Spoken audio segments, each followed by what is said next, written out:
Hello po, good morning. Naimbag, naimbag nga, naimbag nga agsapa, nga naimbag nga agsapa kada tayo. Good morning po in English. Maligayang araw. Maligayang araw. Masayang araw po sa ating lahat o magandang umaga po sa ating lahat. Sa Ilocano, naimbag nga bigat. Sino ba mga Ilocano dyan na imbag nga bigat kada tayo amin apo? Okay. Wait lang. Kamusta na po? Ano pong balita? Ano pong balita kay Inday Sara? Okay. Si Inday Lustay. Hashtag Inday Lustay. Okay. Imagine he spent 125 million in just 11 days or just an approximately of 1.04 million in a day. So imagine 100 and we have 365.25 in a year. So that makes your weight. Compute natin. Compute po natin. Na ako marunong mag-compute. Where's the calculator here in laptop? 365. Okay. 365 times 1.04 million in a... Ay, wait. What's this? Okay. Sorry. Ano na to? Where's it? Sino ba pwede? 365 times 1.04. Okay. So, tama ba to? Wait lang. Mali yung computation ko. 365 times... Ano ba to? Nagluloko yung laptop. Dito na nga lang sa cellphone. 365 times 1.04. Paano ba yung 1.04 million? 1000. Tama ba? 100. Wait lang. 1 million na lang. Nahirapan ako mag-compute eh. Okay. So, equals. Nahirapan yung laptop. So, pag-estimate po natin, 125 million in 11 days. Approximately, nasa 1.04 million a day. So, sa isang taon, sa confidential funds lang to, 365 million ang magagastos ng ni Sara, no? 365 million. Tapos, sa mga guard niya, sa more than hundreds, 300 something or 400 po. 400 tawag dito. Nasa wait lang. Hindi masyado na ano yung laptop. Wait lang, 300. Tapos yung kanyang security personnel na meron pong 300 plus kasi 'di ba nabawasan nga po ng 75 na siyang kuda ng kuda. Okay. So nasa 500 million, half billion for 2 years. And then sa special duty allowance is 75 million. O, diba? Grabe maglustay ng pera si Sara Duterte. So, ganito yung sinabi ni Apo President Marcos Jr. Wait, I'm just looking. Checking out ko lang tong Facebook natin. Hindi ko makita. Para maganda pag Ito yung tamang pagbanat ganito. Sabi po ni President Duterte, ni Apo BBM, President Ferdinand Marcos Jr., unity is the key for us to move forward.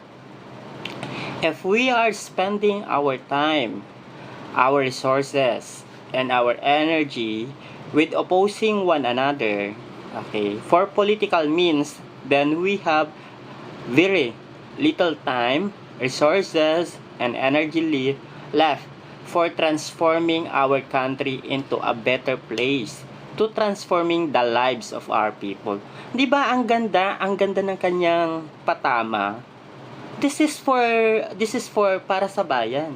Ganyan yung mensahe ng isang totoong leader, no?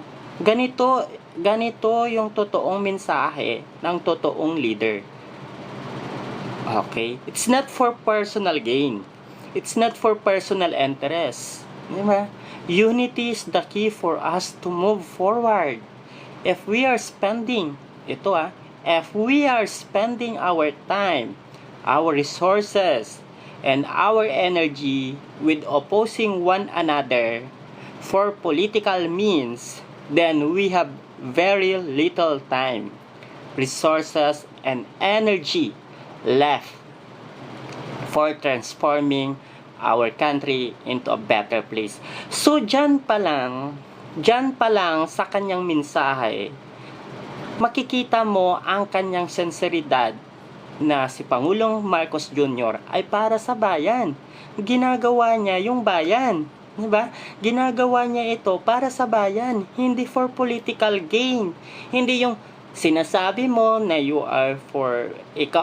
ginagawa mo ito para sa bayan, pero ang ginagawa mo ay pamumulitika. No?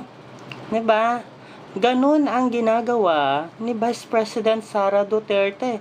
Namumulitika siya, naninira siya. Sabi niya, yung daw sa Davao, yung pagbaha sa Davao, hello? Ilang dekada na po nakaupo ang pamilya nyo dyan sa Davao. Diba? Ilang dekada nakaupo, nasa 3 dekada nakaupo ang mga Duterte sa Davao City. Pero bakit ang sinisisi mo si BBBM? Siya ba namumuno dyan sa area nyo, sa Davao? Diba? Sa panahon ng iyong tatay na si Rodrigo Roa Duterte, nakatanggap ng 51 billion flood control project ang distrito ng iyong kapatid. Ang iyong kapatid na si Baste ay siya din pong mayor. Naging mayor ka din ng Davao. Tapos isisisi mo yung pagbaha ng Davao ay kay BBM. Hello? Kung hindi ka ba naman sira naman, Vice President Sara Duterte, bakit ganyan? Alam mo, kung matalo ka sa next election 2028, sisihin mo sarili mo, no? Sisihin mo mga vlogger mo kasi kayo naman po ang gumagawa ng mga actions nyo kung bakit kayo nasisira o kaya nagbaback to you yung mga issue, di ba? Kayo din po ang gumagawa bakit po bumababa yung satisfaction ratings mo. Okay. Because nagiging gahaman po tayo sa kapangyarihan. Ang ganda na sana, no? We have a united president and vice president. Pero dahil nga po sa kasawiang palad, ang ating vice presidente ay busy po sa pamumulitika. Ayun. 'Di ba? Ang trabaho na lang po ng ating vice presidente ngayon ata ay mamulitika. 6 years. 6 years ata. 6 years po ata yung alam mo kung sino man ito si Palangga, kung who you are, it's a natural calamity. So despite the rains na ibinuhos ni bagyong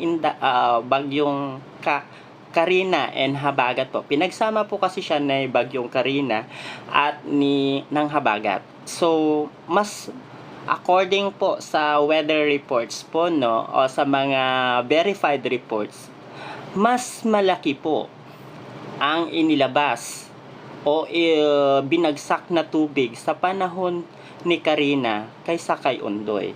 Pero look, the whole Metro Manila, ang bilis humupa po yung baha, no? Ang main purpose naman talaga ng flood control project ay para po maibsan o bawasan po yung impact ng baha. Hindi naman po, pag may flood control project, hindi na po babaha. No.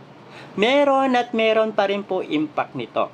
Ang main purpose talaga ng flood control project ay mabawasan po yung impact o yung dulot ng baha. Diba? Hinahanap nyo yung 5,500, nasaan naman daw? No? Nasaan naman daw po yung 11,300 something na flood control project ni Duterte? Di ba po, sa panahon po ni Duterte, meron pong na-flag po ng Commission on Audit kung saan po napunta yung pera o yung budget. Meron pong doon, wait lang, hanapin natin. Uy, maaga daw. Bakit ako mananahimik? This is my social media.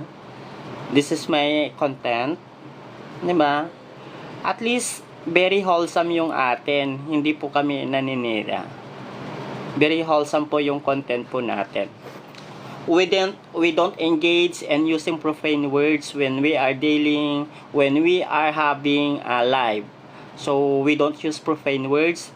Walang derogatory words na ginagamit po dito sa aking live. Hindi po gaya sa mga idol mo na pagbukas pa lang ng kanilang mga live, yung mga lumalabas sa mga bunganga, alam mo yon, parang yung mga kausap ay mga aso yung mga kausap kasi, diba? Yung mga sinasabi nila sa kanilang mga live ay hindi po nakakain ng mga normal na tao.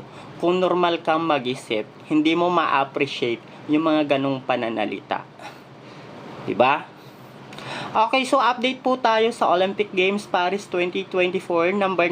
Nasa number 35 na po ang bansang Pilipinas.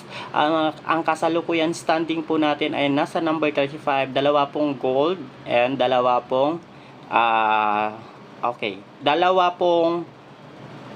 dalawa pong bronze. At ang naungusan na po ng bansang China, ang bansang US. So number 1 na po ang China with 39 golds, 27 silver, and 24 bronze. And ganun din ang USA na nasa number 2 ay nasa 38 po ang gold, 42 ang silver, at 42 ang bronze. Nasa total of 122. Samantala ang bansang China ay 90 medals po. Pero number 1 na po si China sa Paris Olympics 2024. Ang host country naman ay nasa number 5, 16 golds, 24 bronze, 22 bronze and 24 silver. Kailan ba naging gobernador si Dennis Padilla? Well, that's a human error. Tao lang po ang ating presidente. There's a lot of problems to be to be addressed. Ang dami niyang so nagkaroon ng tao lang po siya, nagkakamali na kung sino yung mga tao nandoon, di ba?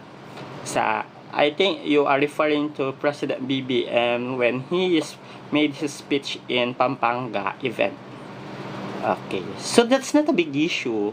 Is that a big issue for you?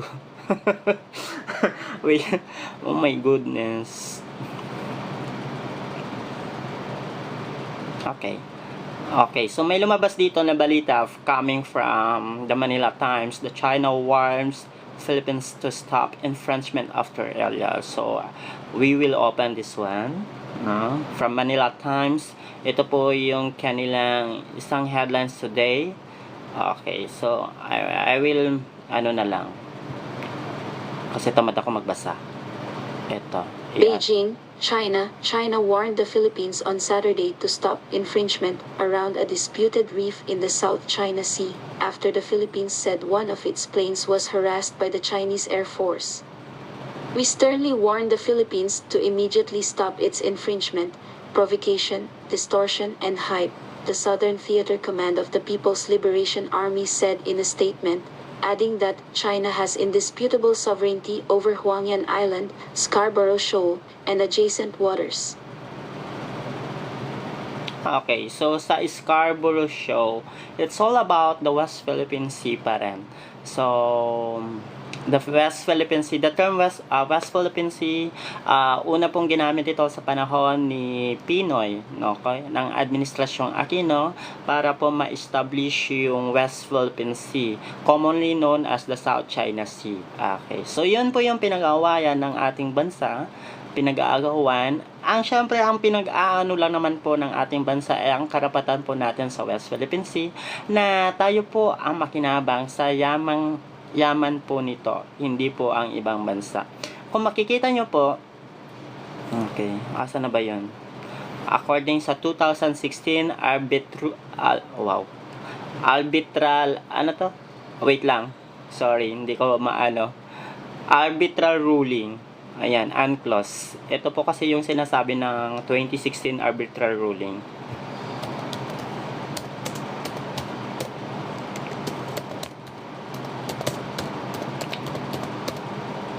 Okay, so basahin ko lang yung arbitral ruling ng West Philippine Sea. Okay. In 2016, the Permanent Court of Arbitration under the United Nations ruled that China's 9-dash line claim over the disputed waters and the West Philippine Sea is invalid. So the ruling affirmed the Philippines' exclusive economic zone, exclusive sovereign rights over the area, and has been repeatedly invoked by the Philippines and other nations with overlapping claims in response to Chinese. Layo-layo naman kasi. Okay, ito siya. Medyo tamad kasi ako nagbabasa. Wait lang. Eto, wala bang yung babasahin siya ng system. Medyo wala siyang ganan. Okay. Medyo basta lumabas na mga map regarding on the West Philippine Sea wherein ang layo-layo na ng bansang China is nagclaim pa rin po sila. So parang ang gusto po ng bansang China ay akuin lahat yung parte po ng karagatan. Okay, wait lang. Hello. Okay. Ay follow naman po kayo sa aking YouTube channel. It's Lakay Regan Bulletin or Lakay Bulletin. So dalawa po 'yon, Lakay Regan Bulletin and then of course Lakay Bulletin. Pwede po kayong Okay. So somewhere here in my Facebook, in our Facebook, Sara Duterte appeals to protection for her family and physically online. Excuse me, ang kapal naman ng face ng ating Vice Presidente na umapila pa siya na protect her family physically or online. Does our President appeal to the public to stop bullying her family or spreading fake news? Di ba wala? So, this one, no, Vice President Sara Duterte, pa-victim. Di ba? Pa-victim tong si Sara Duterte. Yes, Virgilio Puno, the President, syempre, nalito lang. Diba? Sabi nung I think, medyo makapal na talaga yung face ng ating Vice President Sara Duterte. Ang feeling, siya pa po yung biktima ng pambubuli or what. Diba? Their family started all. Sila po yung siya din yung nagpauso ng salitang tambaluslos sa isang congressman. Diba? Sila na ang hindi tumitigil sa paninira. Sila na ang patuloy na naninira. Sila na yung kung ano-anong pinapalabas sa grupo nila. Diba? Sino pa yung mga grupo na nagpapalabas ng kung ano-ano ay sila pa yung mga pabiktim. Kaloka naman ng mga to. Ba't sila ganun? So they are just doing this for the sake of greediness in the power. So they want to be again in the back, to sit again in Malacanang. Diba? Alam mo na yung reason why, dahil kay Kebs and ito sa security nyo. No? Imagine, sabi po ng ating mahal na Vice President Sara Duterte, para sa bayan. So, paano mo masasabi na para ka sa bayan kung ang ginagawa ng bansang China sa ating teritoryo o sa ating rights sa West Philippine Sea ay wala ka malang statement? You do not even show or issue your statement sa China, sa agresibong action ng bansang China sa ating karapatan sa West Philippine Sea. Diba? Paano mo masasabi na ikaw ay para sa bayan kung hindi mo hinahayaan na mag-proceed ang proseso ng batas para kay Pastor Kibuloy? Tama po? Kasi kung para ka sa bayan, dapat hinahayaan mo umusad yung proseso ng batas para sa kay Kibuloy. Kasi meron pong mga aligasyon na involved siya sa panggagahasa, child molestation, sexual abuse, at kung ano-ano pa. Kahit na kaibigan mo, 'di ba, matalik mo kaibigan, you let the justice, 'di ba? Hayaan po natin umusad yung proseso ng batas in the aid of legislation. Kaya nga meron po tayong ganun. Kung mahal mo ang bansa po natin at sasabihin po natin, quote and quote, na gusto mo ay para sa bayan nga, 'di ba? Kaibigan mo man yan o hindi, kailangan niya dumaan sa tamang proseso ng batas. Diba? Hindi yung pinagtatanggol mo, allegedly rapist kasi po siya. Diba? Wala naman pong masama kung pupulta siya sa pagdinig na yun. Wala naman pong masama, diba? Kung pupulta siya sa pagdinig na yun as a resource speaker.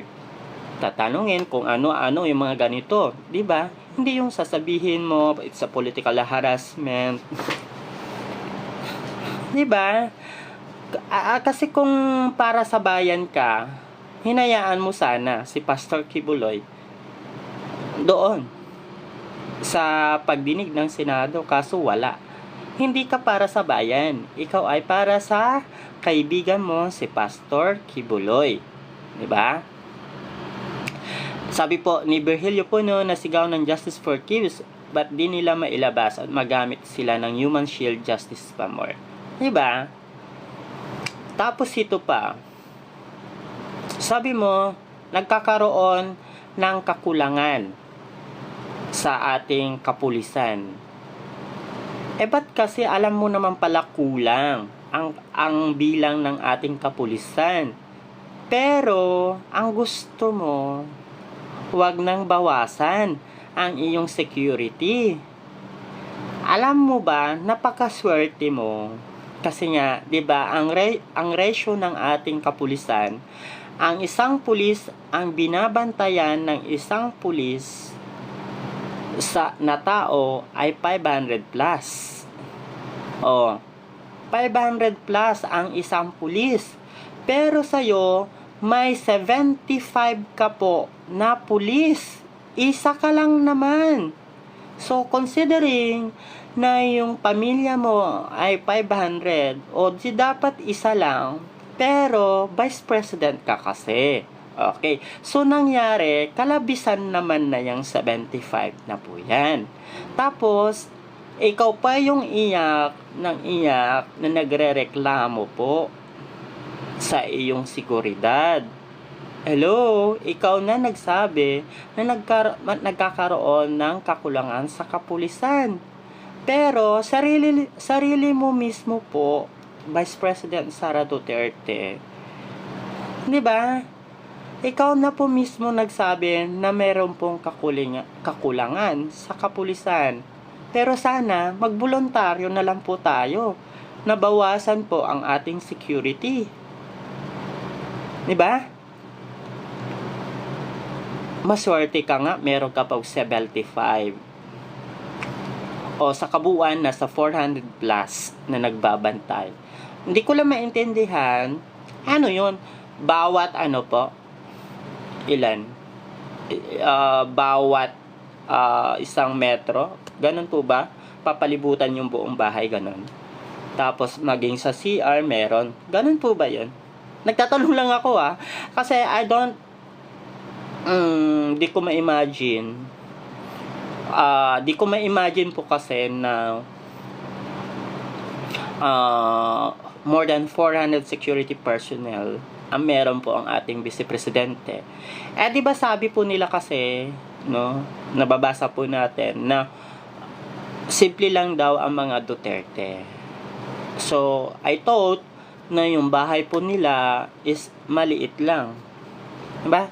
Kasi yun po yung yun po yung pinapalabas na simple lang ang mga Duterte. So, pag sinabing simple, I think yung bahay lang naman nila, siguro normal lang mga bungalow or two-story.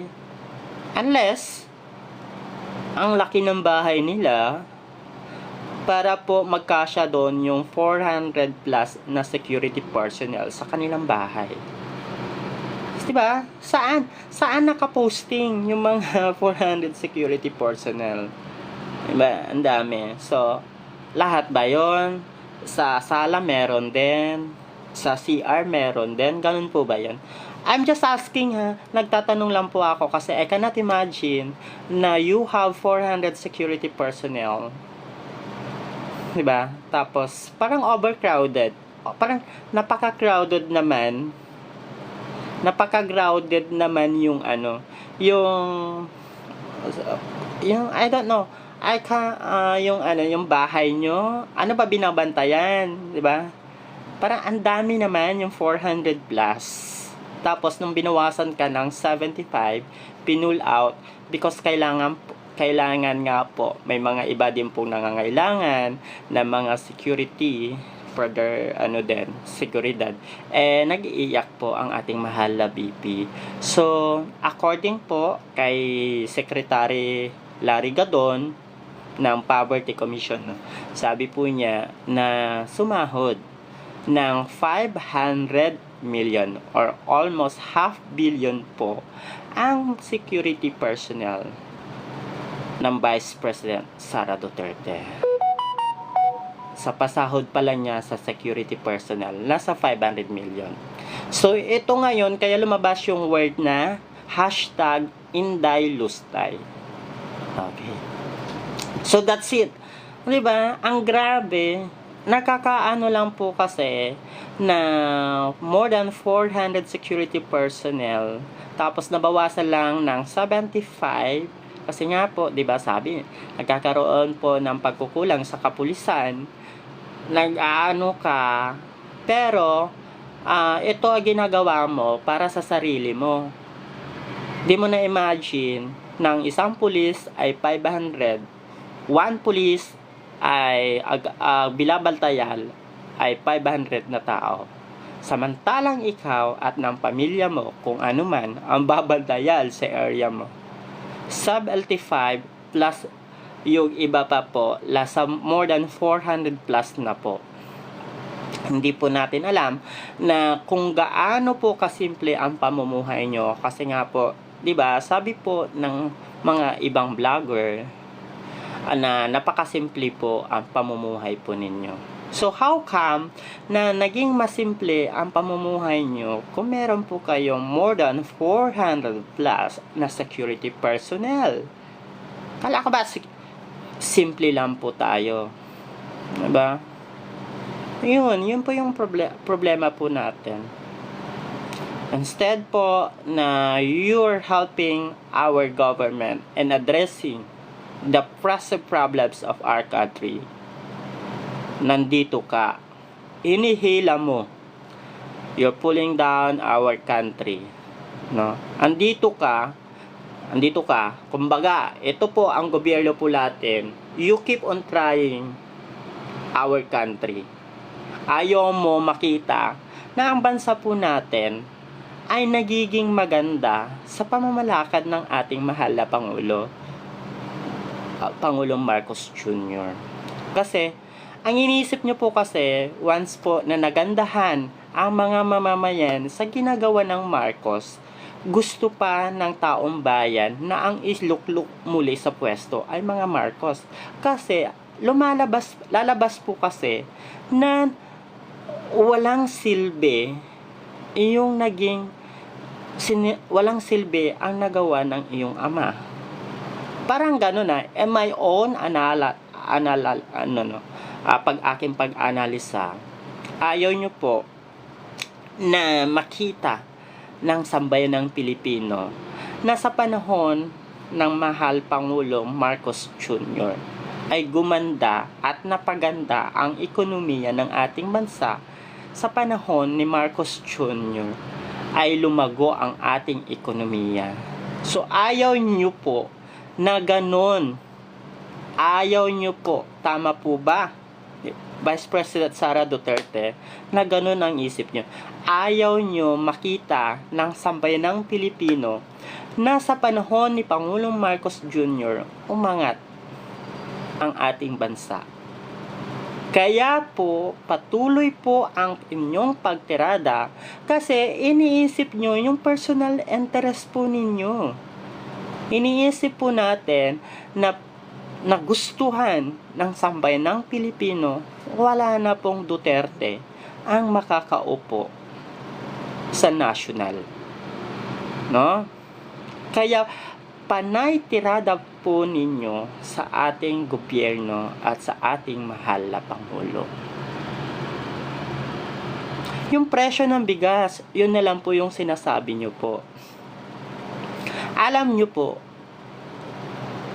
ang bili po ng ating gobyerno sa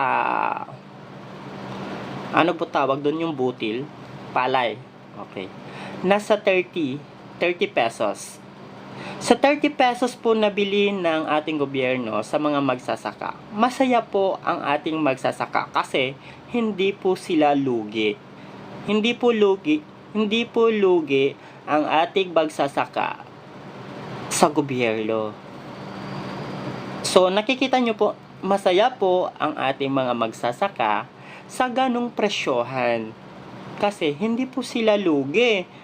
Nandun yung pagmamahal ng ating mahal na Pangulo sa ating mga magsasaka. Alam nyo po, napaka-importante po talaga ang ating mga mahal na mga magsasaka sa ating lipunan.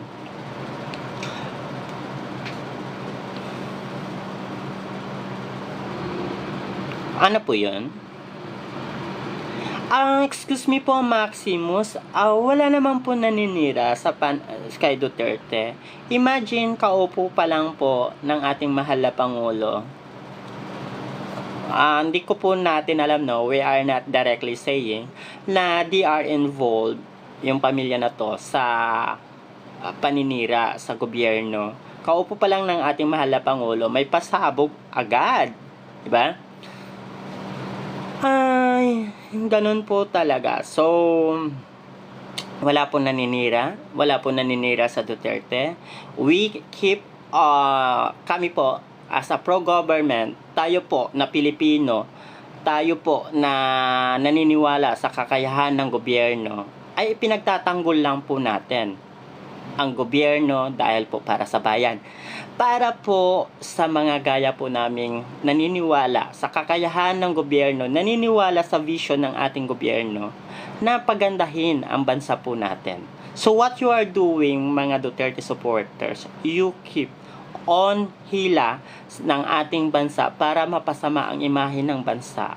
Alam nyo po, pumupunta ang ating mahal na Pangulo sa ibang bansa para manghikayat ng mga investor. Pero ano pong ginagawa po ninyong mga DDS? Diba?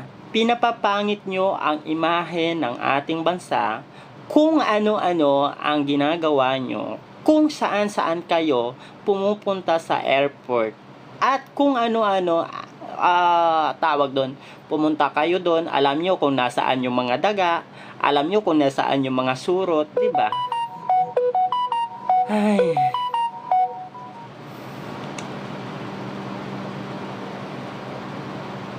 Ano po yun?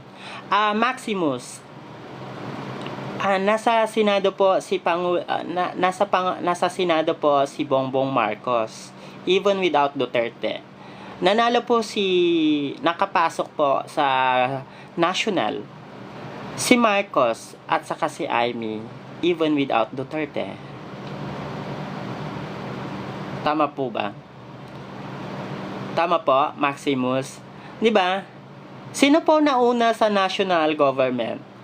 Nasa Senado na po si Bongbong Marcos at Amy Marcos, wala pa po si Duterte. Tama po?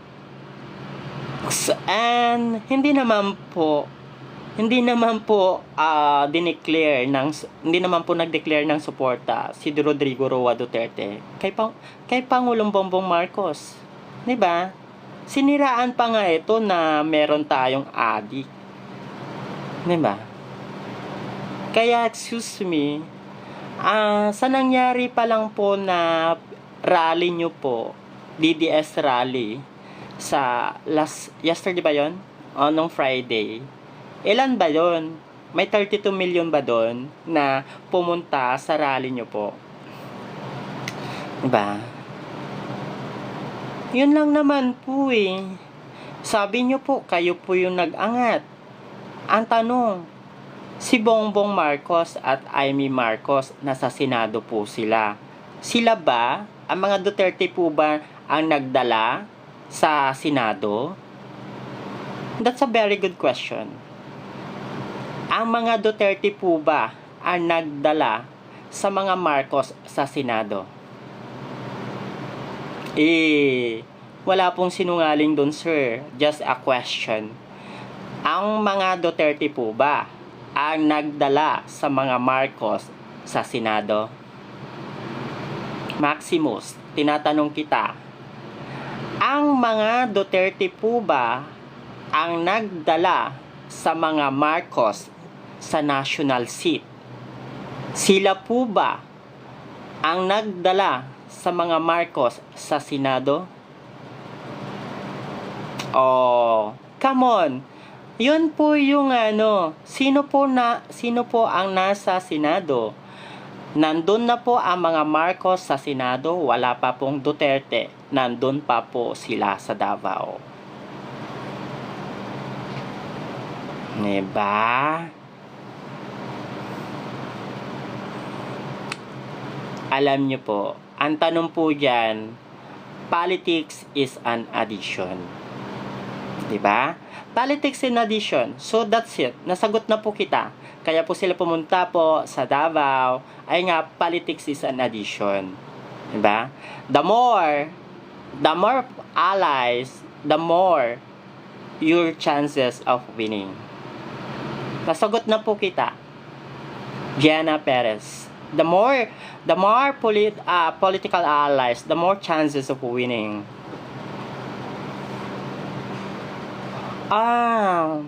Alam niyo po, in my own analysis, mas marami po ang bilang ni VP Sara Duterte sa boto kasi nga po, hindi naman po yung mga DDS binoto si BBM. Hindi naman po binoto ng mga DDS si BBM. That's reality. Diba? That's reality. Hindi naman po talaga binoto ng mga DDS si BBM. Hindi po talaga. So ito na nga po sila na ito patuloy na naninira sa ating gobyerno.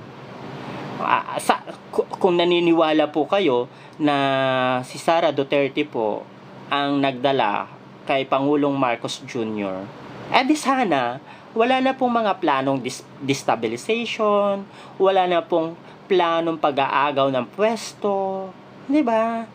wala na po sana mga destabilization plot, wala na pong mga ganito, mga trolls, wala na pong mga paid vloggers para po siraan ang gobyerno po natin. Kung naniniwala po kayo talaga na si Sara Duterte po ang nagdala kay Marcos, di ba? Nothing to worry. Nothing to worry na ikaw ay makakaupo sa 2028 dahil you think na ikaw po yung nagdala kay BBM. Tama po? Oh, Jana Perez, di ba? Come to think of it, kung si BP Sara yung nagdala, di sana, hindi na sila nagplaplano ng mga destabilization, hindi na sila nagplaplano ng pang-aagaw ng pwesto as early as 5 days ng pagkakaupo ni BBM. Di ba? Tama po ba? Kasi kung malakas ka, feeling ko, in my analysis, kung malakas ka, hindi mo kailangan manira na. You have to support your government. You have to support the Philippine government. Hindi mo na kailangan manira kasi malakas ka na eh. Malakas ka na pala eh. Ba't ka pa maninira? Ba't ka pa mga-aagaw ng pwesto? Na ang magiging impression na ng sambayan ng Filipino sa ginagawa mo, nang-aagaw ka ng pwesto. Eh malakas ka pala, malakas ka pala eh sa susunod na eleksyon. Think about it. Logical thinking. In a logical thinking, kung malakas ka na tao, ikaw nagdala na sinasabi nyo po kay President Ferdinand Marcos Jr. Eh di sana, hindi na po kayo nagplaplano ng mga kung ano-ano sa ating gobyerno. Hindi na po sila naninira sa gobyerno. They keep on supporting the government. Diba? Ay, nako. Sorry po sa mga ganyan. I'm not buying po sa mga ganyang sinasabi nyo. Kasi totoo naman, kung malakas ka, kung ikaw talaga po, sa tingin nyo po, kayo po yung nagdalang mga supporters na nagsasabi na malakas po sila. Eh di sana wala na pong mga destabilization, wala na pong mga pagplaplano na pang-aagaw ng pwesto. Bakit po inaagaw ang pwesto? What they are trying to say po doon sa actions po nila. Ano po ang ibig sabihin nun? Wala ka pong tiwala. Wala ka pong tiwala doon sa sinasabi na ikaw yung nagdala sa pwesto. Di ba? Hindi po. Nasaan? Alam nyo po, kung may mga ganito po kayo, mga accusations, dalhin sa korte. Not po sa trial by publicity. Ito na yung masama po na dulot ng social media. Trial by publicity. If you have may mga evidence naman po pala kayo, dalhin nyo po sa korte para masagot po kayo in a proper venue. 'Di ba? Ganun po 'yun eh. Ang nangyayari na po kasi ngayon, trial by publicity. 'Di ba? Ganun na po yung nangyayari ngayon. Sabi nila may evidence daw. Pag may evidence, i-vlog mo muna. Kakaiba ngayon, di ba? Kakaiba ngayon yung nangyayari. Pag may evidence siya, i-vlog muna. Oh, di ba? Ganun pala ngayon. Di ba? Paninira ba yung ganun?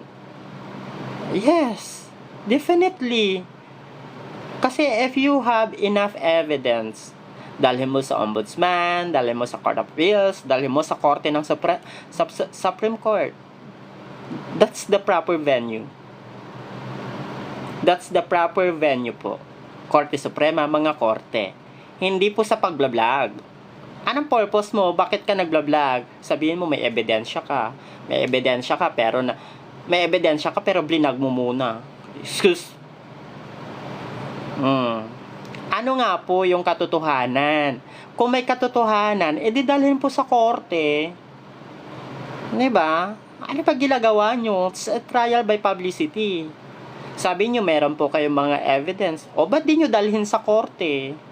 Eh, di ba yung mga nakaupo ngayon sa korte, appointed po ni Duterte? May knowledge siya. Yung mga nandun po sa korte, mga appointed po ni Duterte.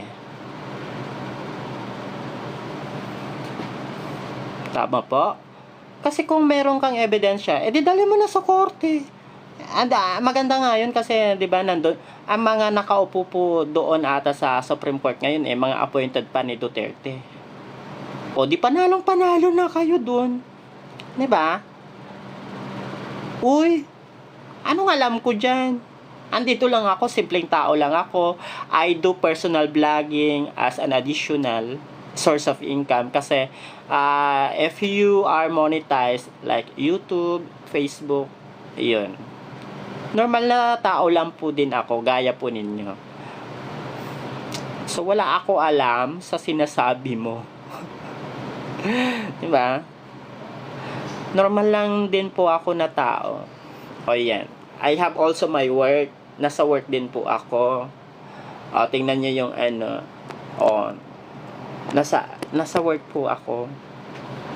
Kaya pwede. Alam mo po yung mga ano, diba? Kung naka-follow ka sa mga international news, Jana Perez, alam mo yung nangyayari na there is an inflation. It's a worldwide inflation.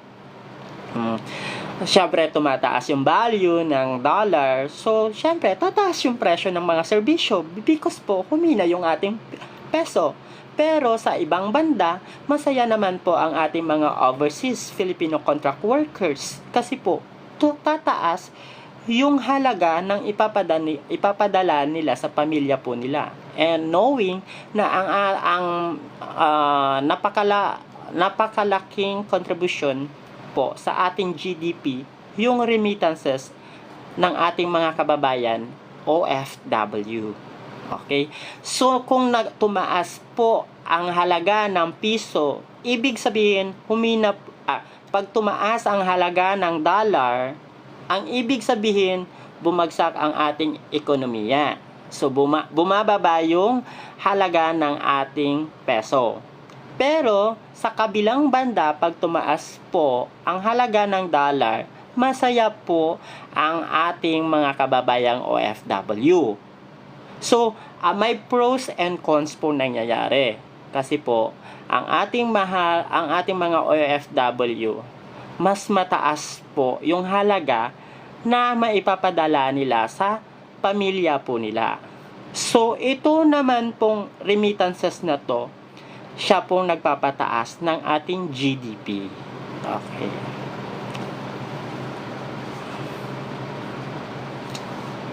Pwede pong kasuhan kung meron pong mga grounds. So, pagpasok po dyan, sa mga impeachment, so, pwede pong i-impeach ang presidente, pwede po i-impeach ang vice president. So, lahat pwede po i-impeach. Okay. So, papasok po yan sa Kamara, sa Congress. I-check kung meron pong validity for grounds o meron pong mga paglabag. Tapos, pag nakakuha ng tamang boto para ma-impeach ang isang opisyal, pagkatapos po dito sa Congress, tataas po siya sa Senado. Sa Senado, then doon po sa Senado, magkakaroon ng ganon, butuhan. Tapos after nun, di doon na impeach. Ibig sabihin, mawala na siya sa pwesto. Ganun po yung proceedings ng impeachment. So, hindi basta-basta ba nagka-impeach, kailangan may mga grounds. Kung wala ding suporta ang Congress, hindi po magpa-prosper ang impeachment case. Ganun lang po.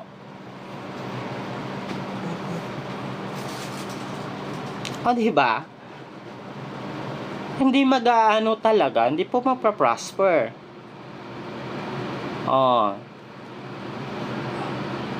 Pero di natin alam, no? So, pwede po ma-impeach ang lahat. Basta po may tamang suporta at may yung violations o paglabag, may paglabag na nakikita. no, for may ground na violations. Kailangan po may tamang bilang ng suporta sa Kongreso bago po iakyat sa Senado. So ganun po yung proseso ng impeachment po. 'Di ba? So Vice President Sara Duterte pwede din ma-impeach kasi pumunta po siya sa rally ng mga anti-government. So impeachment, pwede siya ma-impeach. This is sinasabi ko po sa aking opinion. O, di ba? So alam na this. Alam niyo po, sobrang napakabait po ng ating gobyerno. They are trying all their best, no? Para po may aangat ang ating bansa. Pero may mga kapatid po tayo na sa ngalan ng ganyan ipinagkakanulo ang ating bansa sa dayuhan. Sa ngalan po ng ganyan, no? Ang ating ibang mga kapatid na Pilipino ay pabor na sakupin at angkinin ng bansang China ang teritoryo o ang karapatan sa West Philippine Sea. Ang tanong, umangat ba? Sir, saan ka po nakafollow? Saan ka po ba nakikinig ng balita? Saan ka po ba nakafollow? Saan ka po nakikinig ng balita? Saan ka po nagbabasa ng balita? Diba? We have 6.3% economic growth. Pangalawa po tayo sa bansang Asyano na may pinakamagandang ekonomiya base po sa second quarter po. Hindi po yan outlook ha. Yan na po yung actual. 6.3% economic growth. Tayo po ang pangalawa na sumunod sa bansang Vietnam po ata yung nanguna. Yes. Diba? Saan ka po ba kasi nanonood ng mga balita? Even the International News Organization, BBC, Reuters, CNN, binabalita po ang ating bansa. Saan ka ba? Ang gamit ko po shampoo, hindi po ako nagsha-shampoo. So, nandito na po yung klase ng mga Duterte supporters. Pag inaano mo, character assassination, ayan po yung buhok ko. So, hindi ko po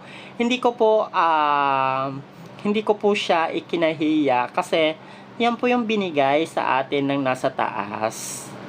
Kahit anong gawin mo dyan, yan na po yung binigay sa'yo ng nasa taas. Kahit mag-shampoo ka ng whatever man o hindi. Diba? Yan na po yung binigay ng nasa taas. And we should be thankful, grateful na sa panahon nito ngayon ay humihinga po tayo. No? Humihinga pa po tayo. Nandyan pa rin ang binigay niya, ang pinahiram na buhay sa atin. Diba? Diba? Anong gamit mong shampoo? So, nandito na po yung mga trolls. Andito na po mga trolls ng mga DDS. Sorry na lang. Hindi po ako pumapatol sa mga ganitong klase ng mga komento. Diba? So, anyway, sa mga hindi pa po naka-subscribe sa aking YouTube channel po, i-follow nyo po Lakay Regan Bulletin or Lakay Bulletin po. Dalawa po yun. Lakay Regan Bulletin at Lakay Bulletin po. Diba? That's it. Yes, Philippine Standard Time is already 7:04 po. Alas 7 na po ng umaga. And nakapag-breakfast na po ba kayo?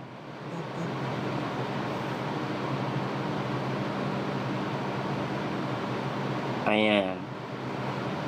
Hindi na po natin papansinin yung galitong tao. Ayan, si Omer. Naka, na po siya, naka-brigade. Naka-comment brigade na po siya. I think, pag mga ganitong na, hindi naman na natin kailangan yung mga ganitong Ayan. Ayan po natin. So, kailangan na po natin kasi, kasi paulit-ulit na lang po yung comments niya. Di ba? Ganyan po. Ay. Okay. Ang dami-dami pong mga news organization na nagsabi po ang bansang Pilipinas ang isa sa may pinakamagandang ekonomiya. Hindi na po to outlook. Hindi na po to realidad po.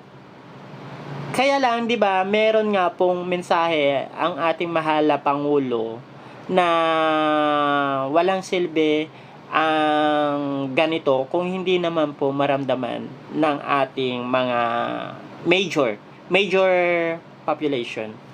Actually, ang una po kasi makakaramdam talaga pag may paglago ang ekonomiya ay mga mas nakakaangat sa buhay.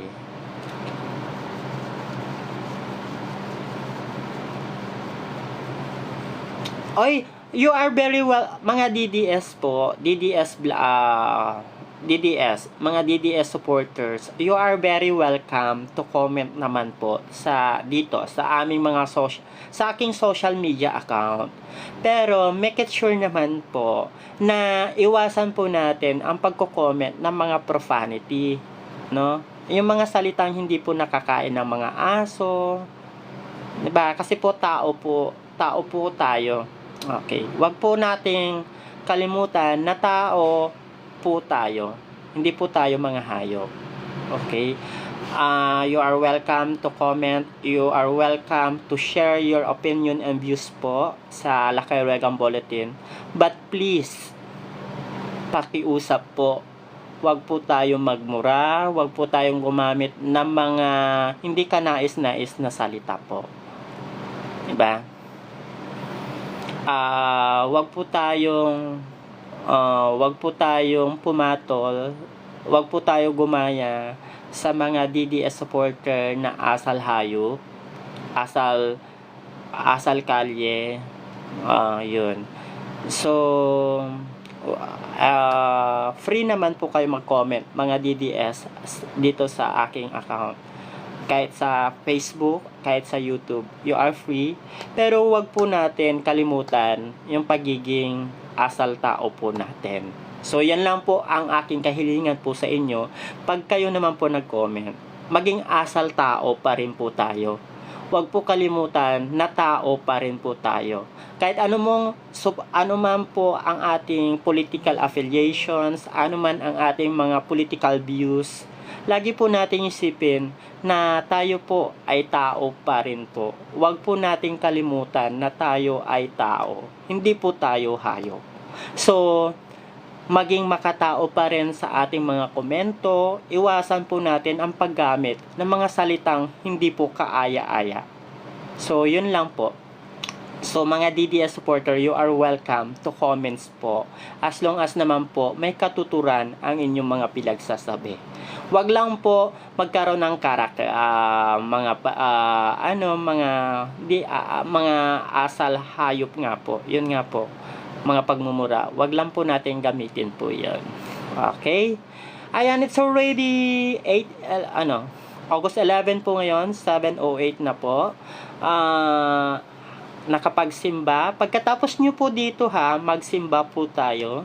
Magpasalamat sa ating poong may kapal at binigyan po tayo ng panibagong buhay na tayo ma-enjoy pa rin ang ating pananatili dito sa mundong ibabaw. So, pumunta po tayo, magsimba after po natin manood po dito. So, mas maganda pa rin po pumunta po ng personal sa simbahan kaysa po nakikinig sa mga online masses. So, mas mafe-feel niyo po yung presence ni God pag nandun pa rin po tayo. So, I am a Catholic. So, sa mga gaya ko pong mga Katoliko, pumunta na po tayo sa mga simbahan at makinig po ng magandang balita.